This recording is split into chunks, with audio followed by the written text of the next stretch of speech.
it's like a part of their life has been taken away. To know that they've gone through so much and so many things have happened and they're still fighting and most of them succeed. It's breathtaking and it's just a miracle to be able to be a part of the process. Who's there when the tears start flowing in the middle of the night? Who's going to be there to hold these hands through that very, very delicate, very scary, very expensive healing process? And we believe God called us to be there. So the Phoenix Dream Center is actually part of a larger group. We have a really large family of nearly 300 dream centers worldwide. And our core mission is to go into a community, find a need and fill it, find a hurt and heal it. In 2008, my wife and I started to do ride-alongs with the Phoenix Police Department. And it was when we were first introduced to this thing we now call human trafficking. The question we all had was, what is the church's response to human trafficking?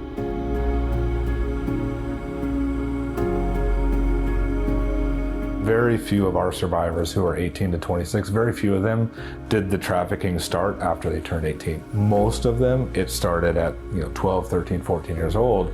So we're getting the victims who've been in the life, who never got recovered out of the life, who've been in the life for 5, 6 years.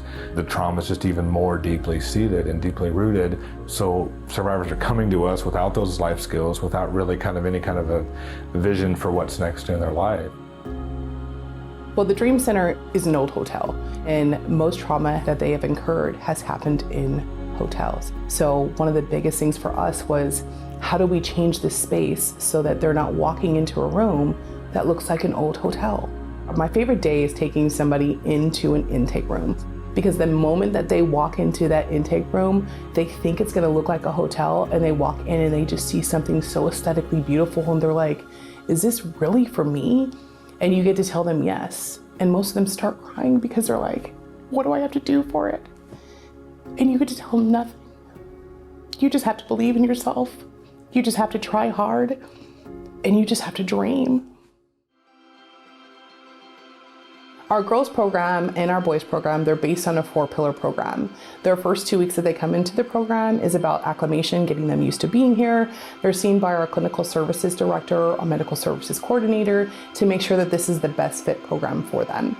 So their first pillar is about them trying out the different classes. They have classes anywhere from domestic violence, relearning relationships, anger management, substance abuse, coping skills, one-on-one counseling, equine therapy. They have so many classes that surround them just to be able to give them a new foundation. When they're in second pillar, that's their time to dream. We start talking about what they can be when they grow up, is what we say. And then they hit third pillar, and that's when they get to put it in action. That's when they get to start going to school. That's when they get to start going to work. And sometimes that can cause triggers, it can cause trauma, it can cause a lot of different things. It's good for us to be able to come alongside of them, to be like, you're ready for this. You're ready to step out and to enjoy life and start your life all over again. Fourth pillar is about finding out what's next for them, transition.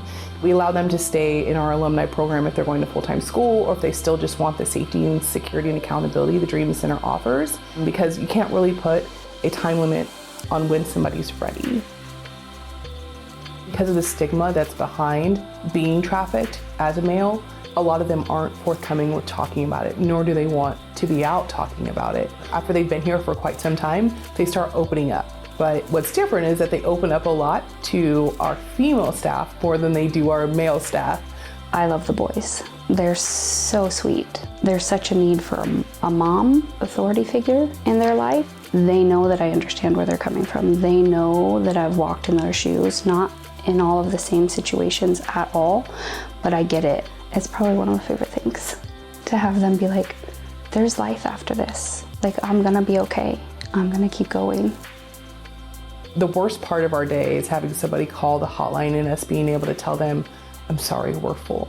Because it takes so much for somebody to be able to make that phone call, or to be able to get away and say, hey, I'm ready, please come help me. That's why we decided to make our emergency housing program, but we need to expand. We need more beds. We have the rooms, they're not ready, they're not up to the different licensing and the different codes and the design that we know works best for survivors. And so we have the raw materials. Our stumbling block to get 4 more girls in right now is just to remodel one of these rooms. And we don't just have one room available, we have several of these rooms available. We've had donors who've given $100, and that's amazing. It goes toward the remodeling. We've had donors give the full $15,000 to $20,000, and we've had donors give even more. And so every bit of it, as we get the money to remodel, we remodel the rooms. As the rooms get done, literally that day or that week, people are moved into those rooms. You'll never go wrong giving money, knowing that you're helping to build a bedroom where a kid's gonna sleep safely. I mean, just to be able to think that you're giving that, or that your family is leaving a legacy by creating a bedroom or a room, I can't think of any probably more noble thing that you and your family could do, knowing that every time you go to sleep or every time you have dinner, that someone's sleeping in that room and is safe. We just had one of our survivors that moved out, and she just got her own place, and it was so awesome because she just would not take anything less than making sure that her house or her apartment looked like a dream room. She saw how she can live, and she knew that she could live that way because she deserved it.